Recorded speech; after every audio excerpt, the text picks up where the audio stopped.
Peperangan yang sangat dahsyat, lagi ganas, serta yang paling bersejarah dan epik. Perang ini bernama Perang Mu'tah.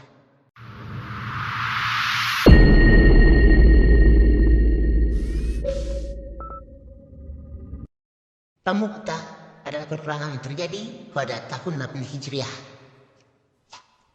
Kenapa terjadi Perang Mu'tah?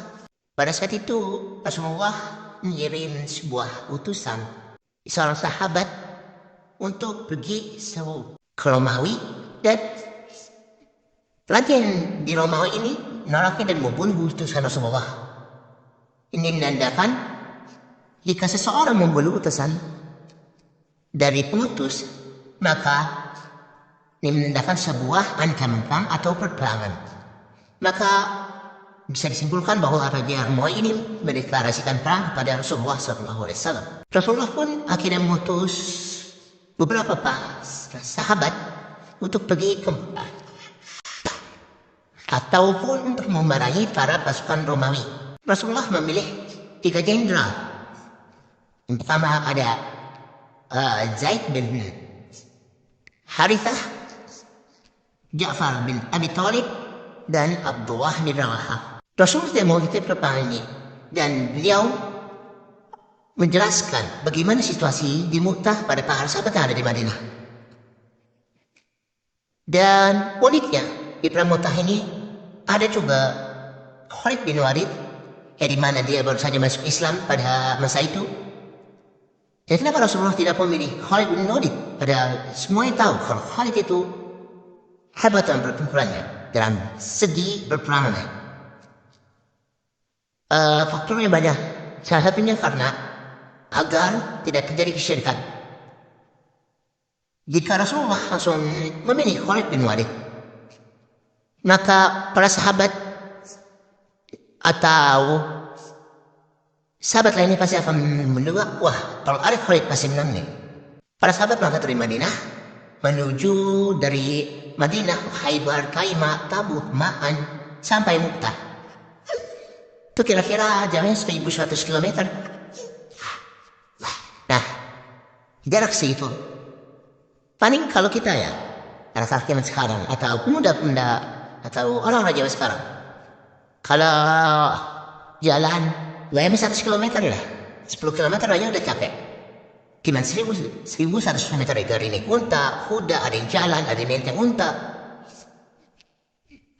Ini membuktikan bahwa kuatnya para sahabat pada masa itu untuk mencari keridhaan Allah.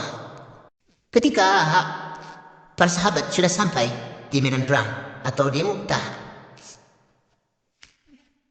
para sahabat bingung nih, lihat pasukan Romawi yang sangat banyak. Kira-kira berapa jumlahnya? 200.000 prajurit lawan 3.000 prajurit. Karena pasukan musuh atau pasukan lawan yang sangat banyak itu, para sahabat bingung. Aduh, gimana nih? Kita mau pulang dulu ke Madinah, kirim utusan ke Madinah, kasih tahu Nabi kalau mau minta pasukan tambahan, atau langsung serang aja. Di sini para sahabat berselisih atau bermusyawarah untuk menentukan jawaban. Dan Abdullah bin Rawahah turun dan mengatakan, bukankah kita kesini untuk meraih ihda husnain? Kalau tidak menang, mati syahid. Ya, Abdullah bin Rawahah atau Abdullah bin Rawahah menegaskan, kita memiliki, kalau kita itu memiliki 2 keuntungan. Kalau tidak menang, kita akan meraih syurga. Dan seketika itu kalimat yang dilontarkan oleh Abdullah bin Rawahah membuat para sahabat semakin bersemangat lagi, dan mulailah perperangan. Saat itu 3.000 lawan 200.000. Kayak misalkan Zaid bin Harithah misalnya. Setelah itu Zaid bin Harithah pun meninggal dunia. Lalu dia diambil oleh Ja'far bin Abi Thalib. dikatakan Ja'far memegang bendera berperang tentang nyapu sebelah kanan. Tantangannya pun putus, maka Ja'far memegang tangan kirinya. Dan tangan kirinya satu lagi, maka dua tangannya putus, maka Ja'far memegang bendera depan kedua lengannya atau tangan yang tersisa. Cukupnya kira. Dan karena kejadian ini, Allah menggantikan kedua tangan Ja'far menjadi sayap di surga kelak. Maka Ja'far pun meninggal dan dikatakan bahwa ditemukan di mayatnya Ja'far 80 bekas tombak, panah, pedang, dan luka-luka senjata lainnya. Kita bisa bayangkan betapa para sahabat ya ketika ditusuk sini, sebelah sana, sini sana, belum mati-mati. Lanjut, ketika Ja'far meninggal, maka Abdullah bin Rawaha memegang kendali pertempuran muslimin. Saat itu Abdullah bin Rawaha masih bingung mau maju atau tidak karena melihat dahsyatnya peperangan. Maka dia melakukan syair untuk diri sendiri, yaitu wahai jiwaku, kenapa aku lihat engkau benci untuk masuk surga. Maka dengan itu Abdullah bin Rawaha semangat langsung maju ke medan pertempuran hingga syahid. Kemudian dia diambil oleh Allah, Saifullah, itu Khalid bin Walid. Karena sahabat tahu kalau Khalid itu hebatan pertempuran, maka tidak ada yang protes kalau Khalid menjadi pemimpin muslimin saat 3 jenderal Rasulullah telah meninggal. Maka Khalid bertempur dan gagah dan berani sampai-sampai ada mengatakan beberapa pedang atau senjata yang pegang Khalid bin Walid itu patah. Sabut sana, sabut sini, sabut sana, patah satu. Pedangnya patah, ambil lagi pedang baru. Sabut sana, sabut sini, patah lagi. Sampai beberapa pedang atau senjata yang digunakan oleh Khalid bin Walid itu patah. Itu menandakan kalau kuatnya para sahabat juga. Bayangkan mereka menebas seseorang dengan kuatnya. Biasanya itu kalau kita nebas pedang